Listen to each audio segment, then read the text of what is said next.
एक दिन हमारे गांव में एक पागल लड़की आई थी। उसका उम्र लगभग 17 से 18 बरस था। अफसोस की बात यह है कि पूरे गांव के लोग उस लड़की को नाम, एड्रेस सब पूछने का प्रयास किया, लेकिन वो बताया नहीं। बहुत पूछने के बाद भी जब वो नहीं बताया तो हम लोग सोचे कि प्रशासन के हाथ में सौंप दे ताकि उस बच्ची को बाल आश्रम में डाला जा सके।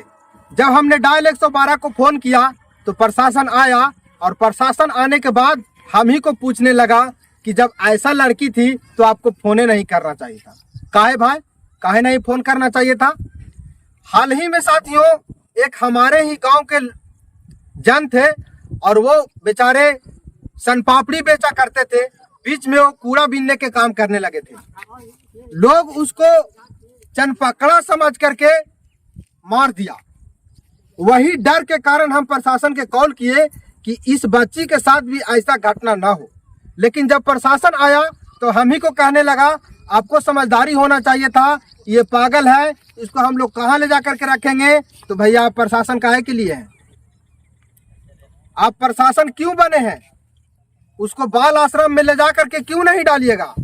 जब हम बोले कि बाल आश्रम में ले जा करके डाल दीजिए तो प्रशासन बोलता है कि ये तो तुम ही कर सकता था, तुम भी जाकर के बाल आश्रम में डाल सकता था। हम क्यों जाए भाई?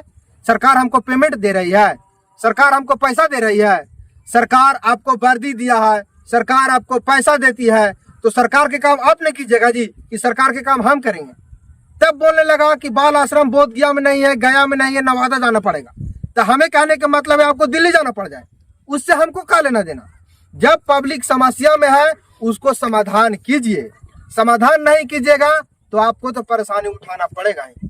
बाकी साथियों, ये मैसेज हम आपको इसलिए दिए कि कई बार प्रशासन भी ऐसा करते हैं और उल्टा हम ही लोग पर बरसने लगते हैं कि आपको ऐसा नहीं करना चाहिए था। हालांकि उस बच्ची को उठा करके प्रशासन ले गई और उसको बाल आश्रम में डाला गया।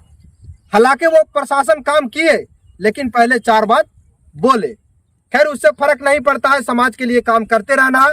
बाकी वीडियो कैसा लगा कमेंट बॉक्स में जवाब जरूर दीजिएगा। बहुत बहुत धन्यवाद।